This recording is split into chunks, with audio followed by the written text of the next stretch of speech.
Welcome to the CEC Report, the weekly program of political and economic analysis from the Citizens Electoral Council. I'm Robert Barwick, and I'm joined again by CEC founder and leader Craig Isherwood. Welcome, Craig. Thanks, Robbie. All right, it's December 9, and today we're going to have three subjects. First, Australian banks are in turmoil behind the scenes. Second, Australia beware, China's manufacturing hits the skids. And three, we have a war update, the relevance of Lyndon LaRouche's Strategic Defence Initiative to stopping the British Obama nuclear war drive. So first, let's talk about how the Australian banks are in turmoil behind the scenes. Something very big right now is afoot with our banks behind the scenes, and we're not going to know about it for months. And the reason I say that is because this time 3 years ago, when the GFC erupted, September-October 2008, the government was parading a stream of ministers out to say Australia's banks are sound, they're sound, they're sound, and we were watching banks collapse all around the world, in London, in New York, etc. And at that time, I believe something like $20 billion was pulled out of cash. Yes. A huge amount of cash was literally put under mattresses. And those investment companies had to freeze some of those withdrawals, and I think That's some right. people still have their funds frozen today.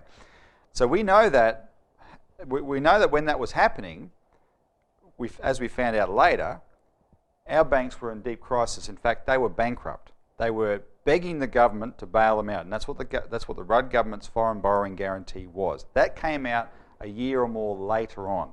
Macquarie Bank was in a total flurry and panic. All the big four banks had a meeting with Rudd where they said, if you don't go guarantor for us, we'll be insolvent sooner rather than later. That's what we found out later. So why do I say that's happening now? Well, there's a few signs. First of all, we had an interest rate cut this week, which the banks have taken a couple of days to pass on. Now, Craig, you may as well chip in here now on this.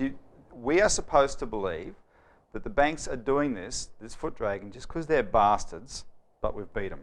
Well, look at today's paper. How you beat the banks. I mean, this isn't a complete and utter joke. It's a scam. It's designed to make people feel good about the fact that they may have extra 30, 40, 50 bucks in their pockets per week.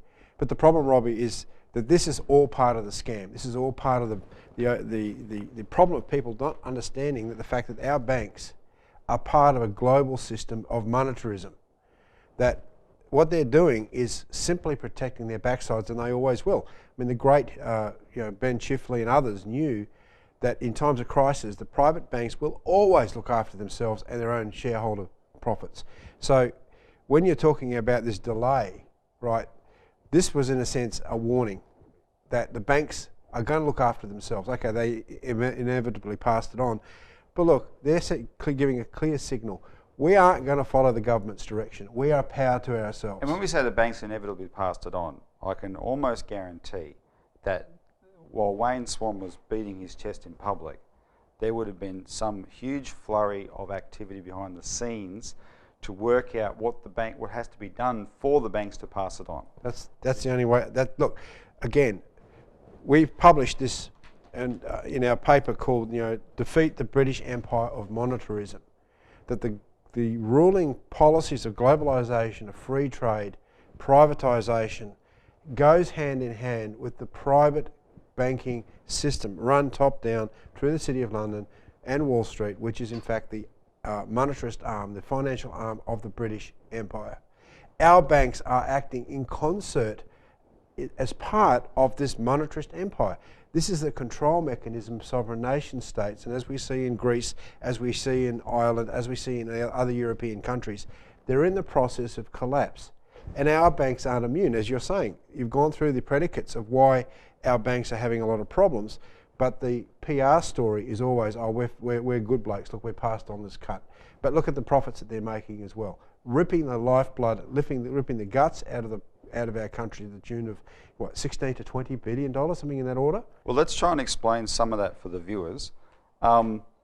We've said for years now, and people find it hard to believe, that our banks are bankrupt.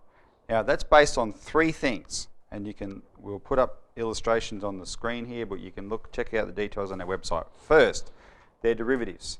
They have some of the heaviest exposures per capita of any banks in the world to derivatives, enormous, and it's skyrocketing. It's over $17 trillion now that they share in exposure between them. I think it was 14.2 at the time of the global financial crisis. You dropped back a bit, and now it's gone up again. And so these are the things that destroyed Lehman Brothers and lots of other banks, MF Global, etc. Second, their foreign debt, what our banks have borrowed overseas to lend into the property market here, they have a very hard time servicing that. And there's a reason for that. Well, it's a huge amount of money, Robbie. I mean, there's something like $1 trillion of debt that is owed by all Australians, and public and private, and something like $800 billion of that belongs in the banking system. That's what the bank's share of what's been borrowed. That's right. And the reason it's such a dicey problem for them is because most of that money has been on lent into property in Australia at hyperinflated values. Australia has the last remaining property bubble. And every other country in the world has seen their property market collapse by more than half. And if that happened here, then our banks would not be able to repay the debt that they borrowed in order to lend it into that. So those three things are what are choking our banks. So yeah, they've got enormous profits because they're gouging like crazy. But that profit cash flow of theirs only helps them if those three areas, derivatives, foreign debt, and the property bubble, don't blow out. If they blow out, then all the profits in the world will not be able to, the banks will not be able to pay their debts with those. Now, so what has hit the banks this week, when the Reserve Bank cut interest rates, the stock market thought initially, oh, well, this is good, and it went up a little bit. And then they read the Reserve Bank's reasoning, and the markets crashed all over the place. Why? Because the Reserve Bank had to acknowledge the fact that China is in trouble. There's a storm front there. There's a European credit crunch, i.e. the European banks have stopped lending to each other. That affects our banks. And the third one is mortgage stress. Standard & Poor's at the start of last week, Craig, came out and downgraded our banks. So now we hate Standard & Poor's. We hate all the credit. They've got no credibility left, but maybe they're scrambling to salvage some. They had to acknowledge how serious this was. Let's just talk about one of those predicates, and I want to talk about China next, but we'll talk about one of those predicates now. The mortgage stress component, because that's like a pin coming to prick the property bubble. Here are the latest figures. This is just for Victoria. The Supreme Court of Victoria, repossession writs, as i.e. foreclosures, there was 159 in July for this state, 182 in August, 185 in September, and 216 in October. So that's only going in one direction, up.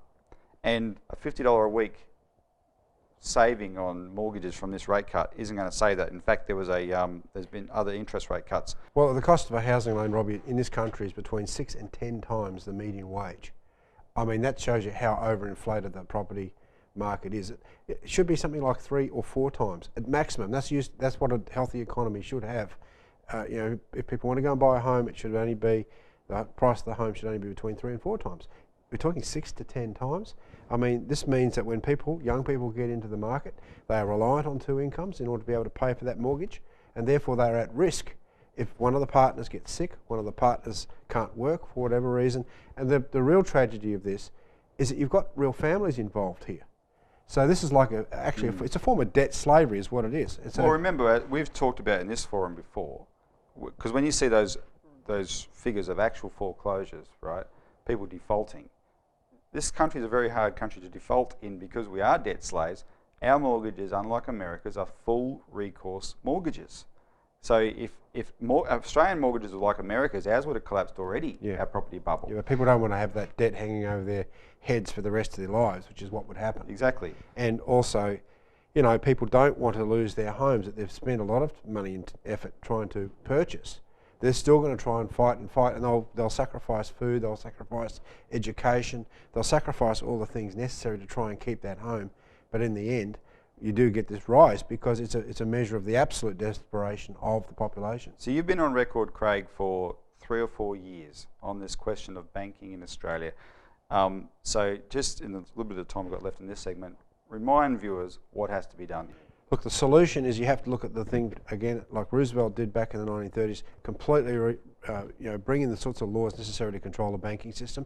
That's a Glass-Steagall. The second foot of that would be then to bring in the Homeowners and Bank Protection Bill. keep people in their homes at all costs. To hell with the banks and their profits. Keep people in their homes, look at the mortgages, reassess the mortgages based upon what's being paid, and then making sure they're affordable. And you have government intervention to be able to control the cost of housing and the cost to the households. That's how our Homeowners and Bank Protection Bill, we go through it in great detail on our website. People can get copies of the DVD, but that's really the solution. We actually have to have a re-regulated housing market and stop the housing casino from destroying families. Because at the end of the day, it's the family unit that is the most critical, important thing of any economy or of any country. And if you're smashing families because of housing prices, then that becomes a security issue for the nation as a whole. In 2009, we produced our DVD on this, the Homeowners and Bank Protection Bill, the only solution. And it's still relevant to this very day. Well, it's even more relevant. This month it's even more relevant. Yeah. So if you haven't seen it, watch it. It's on our website, or you can order it from the CEC. So we'll leave it there. When we come back, we're going to talk in a bit more detail about China.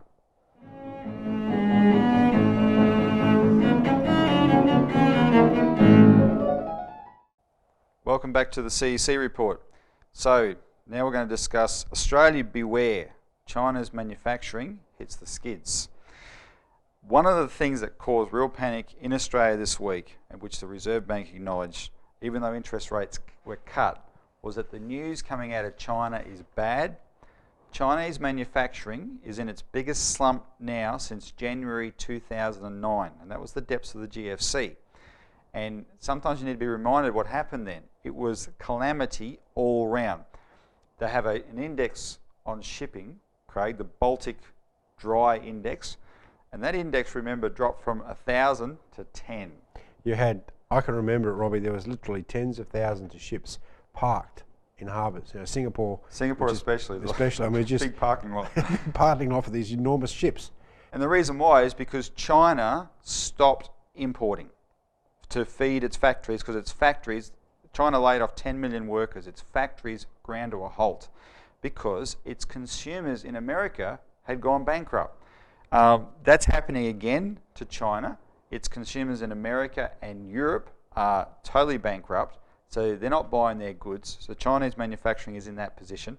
The other thing that happened from an Australian standpoint, one of the predicates I remember, Queensland, the state of Queensland's budget revenues collapsed because its budget revenues was very dependent on the coal exports to China, and of course that all stopped.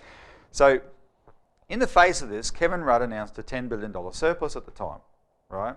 And you know, the $900 checks for everyone and all, etc. That did not do a thing for Australia. What changed it was the Chinese government, knowing they had no choice, they announced a $1 trillion infrastructure investment program so they could internally generate the activity in the Chinese economy that was required. And that's what got the ships moving again. That's what got the resources being delivered back from Australia.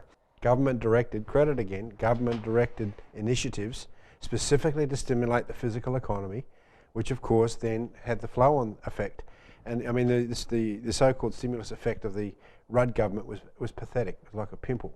Well, and we've laid out in our publications the kind of things we can do. But what I wanted to, so you comment on that a bit more if you want, but I also wanted you to just comment on the fact that this shows up just how totally dependent Australia's economy is on China. Nothing we do here makes it, it's the decisions in China that upon which Australia's fortunes rise and fall. Shouldn't that be changed? Well, it changes with people stop supporting these politicians, these people that get in there and keep looting the country through their policies. Stop doing it. It comes back to the people, Robbie. It's not just the politicians. They're in a sense a reflection of what the people are voting for, and we get what we vote for.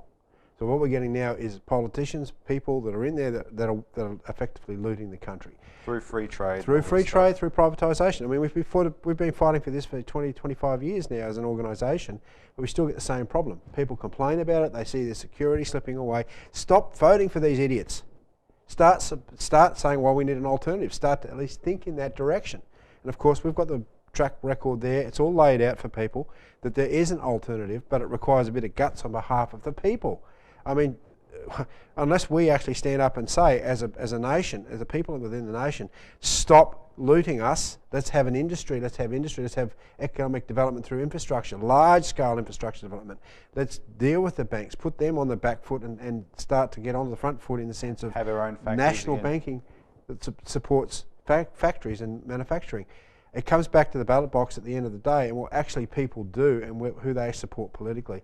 Because we can rail against the leadership, but the leadership is only reflective of the population. That's the key message. People can change this if they stop buying the rubbish. Not when I say buying it, not buying it in their shops, buying the lies of free trade, etc.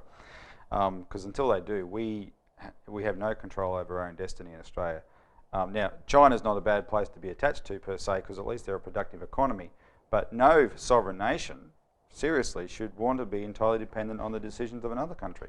We have a responsibility in our region, if we understand it, to participate in fair trade. That is, we have certain advantages. We have these raw materials, yes, and we should export some of them, but we also should be exporting using a lot of them to produce, value-added goods for our own needs. I mean, you can't just cut off China because it does need these resources, but you can't do it from the point of view that the profits all get driven into this British system of monetarism, these British large companies like Rio Tinto, and large companies like that. So there's a different model of economy that we've represented for many years, that LaRouche has represented, that people really have to say, well, we're going to have to go with that. And look, the system's collapsing. It's not like actually there's a choice here. There's a choice between whether we want to live or die in the future. And that's the choice that people are actually coming up to. All right, thanks, Craig.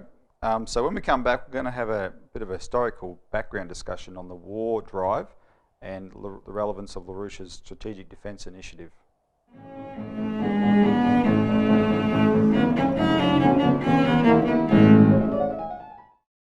Welcome back to the CEC Report. So now we have a war update, the relevance of LaRouche's Strategic Defence Initiative to stopping the British Obama nuclear war drive. The push for war that we've been talking about every week for the past month or so stands on a knife edge.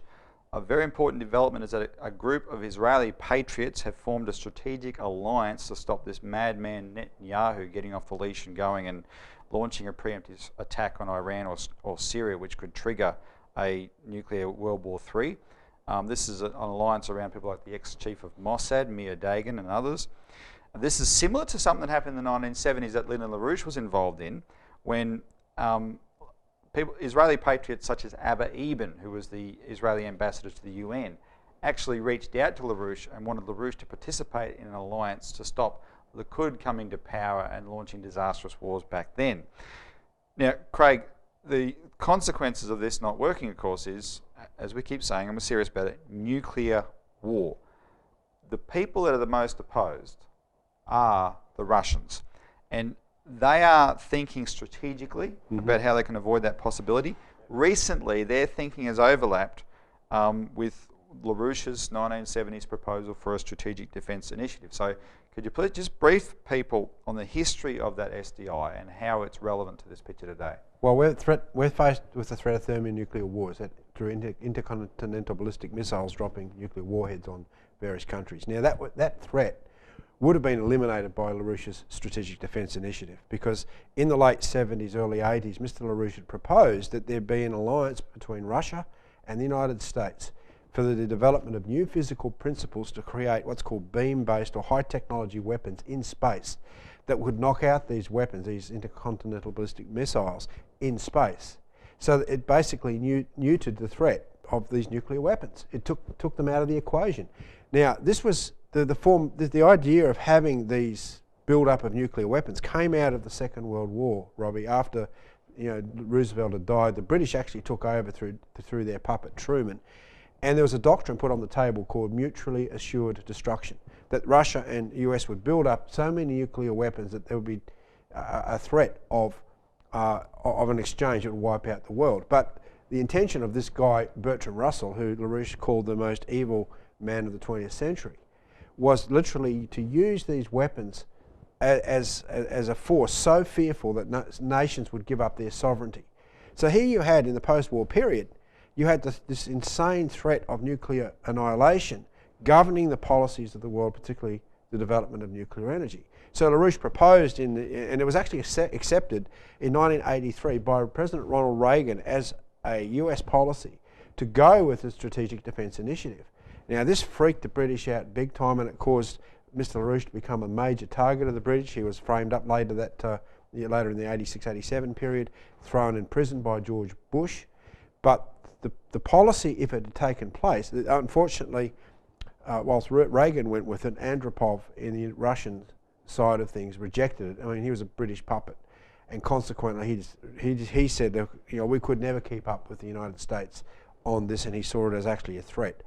At that point, when he was rejected, Mr LaRouche forecast at the Kempinski Hotel in 1985 that within a very short period of time, the Russian economy would collapse.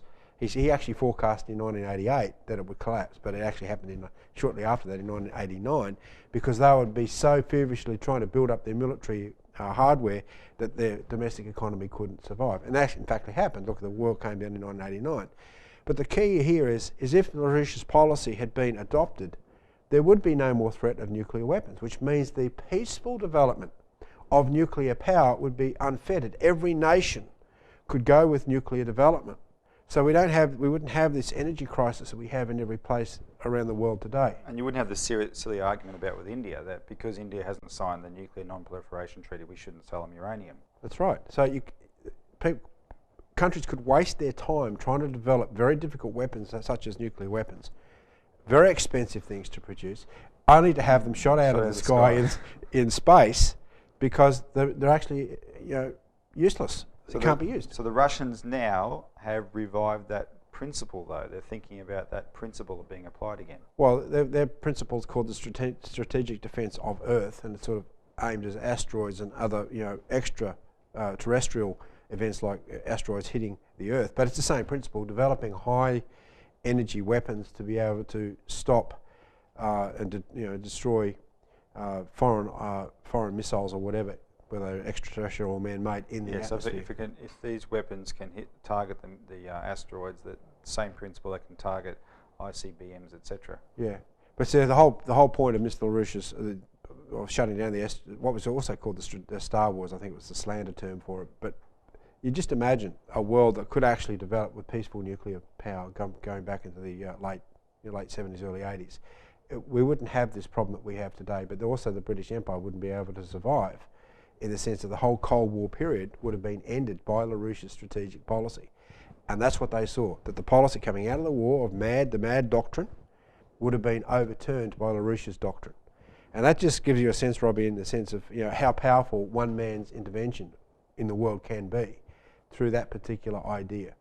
And ever since that time, Mr LaRouche has never been forgiven by the British for that particular policy. Because the British have specialised for hundreds of years in this standing to the side while they set off two sides to fight each other, and then they come in and clean up. Yeah. So they had America and Russia, locked into this system, this mad system, and the only solution is world government. On the face of it, here's Lynn come along and comes up with a solution that both advances the economy because it's new technology, but breaks the locked-in situation and keeps their sovereignty. Each country gets to keep their sovereignty. This was a nightmare for the British. Oh, well, that's good. Read more. You can just search on Strategic Defence Initiative and go to our website or LaRouche's website, and you can get some of the history on this. There's plenty of material. So we have to leave it there for this week's CEC Report. Thanks for tuning in, and again, tune in next week for more.